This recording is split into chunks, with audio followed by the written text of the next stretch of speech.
एक छोटा सा गांव था, नाम था विजयपुरा। उस गांव में एक लड़की थी, अनीशा।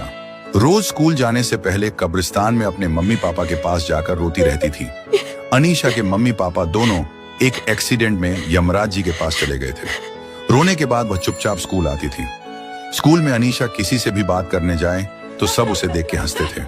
कोई उससे दोस्ती नहीं करना चाहती थी क्योंकि उसके पास मम्मी पापा नहीं थे। सब उससे देख के दूर भागते थे।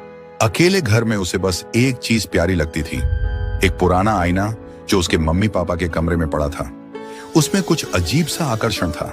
हर बार जब अनीशा उस आईने में देखती है, उसे लगता था जैसे कोई उसे अंदर से देख रहा हो।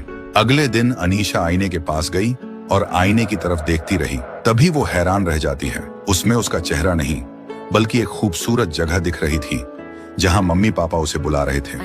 अनीशा डर गई, लेकिन फिर आवाज आई, अनीशा आ जाओ, यहाँ कोई दर्द नहीं है। जैसे ही उसने आईने को छुआ, वो उसमें खींचती चली गई। अब वो एक जादुई दुनिया में थी। नीला आसमान, तितलियां और चारों तरफ हरियाली पेड़। अनीशा सामने देखा एक जगह जहां से उनके मम्मी उसको बुला रही थी। वो आगे गया और देखा उसकी मम्मी पापा खड़ा हुआ था। अनीशा उनके मम्मी पापा के पास गई और जोर से रोने लगी। मम्मी ने कहा, अब कभी अकेली नहीं रहोगी बेटा, हम यहीं हैं तुम्हारे साथ। अनीशा खुश थी। वो दिन अनीशा ने बहुत हंसी खुशी में बिताया, लेकिन धीरे धीरे उसने देखा उस जगह पर कोई और भी लोग थे, ना हंसते हुए ना चलते हुए। ऐसा लगता था कोई जिंदा जैसा नहीं है। फिर एक और लड़की मिली, नाम था रूपा।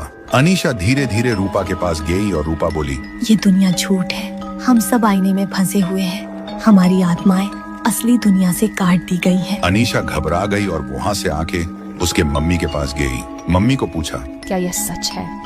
ये दुनिया झूठ है? मम्मी की आंखें लाल हो गईं, आवाज बदल गई और बोली, अब तुम वापस नहीं जा सकती अनीशा, तुम्हारा जीवन अब यही है। अनीशा डर के मारे भागने लगी। वो दौड़ती है, चिल्लाती है और वो आईना के पास जाने लगी। आईने की चमकती हुई सतह को छूते ही अचानक वो जोर से चीखती है और वापस अपने कमरे में आ जाती है और दौड़ के उनके मम्मी पापा के कमरे पर चली जाती है और देखती है आईना उधर ही खड़ा हुआ था, बहुत शांत, कोई आवाज नहीं। अनीशा हैरान हो गई। तभी बाहर से आवाज आई, अनीशा बेटा तुम ठीक तो हो ना? तभी दौड़ते हुए उनके मम्मी पापा आ जाती हैं। अनीशा रोने लगी और बोलने लगी, आप दोनों चले गए थे आईने में, मैं अकेली थी। मम्मी हैरान होके बोलती है, अरे नहीं बेटा, हम तो यही हैं। तुमने बुरा सपना देखा होगा। अनीशा फिर से उस आईने के पास गई और आईने पर देखती रही।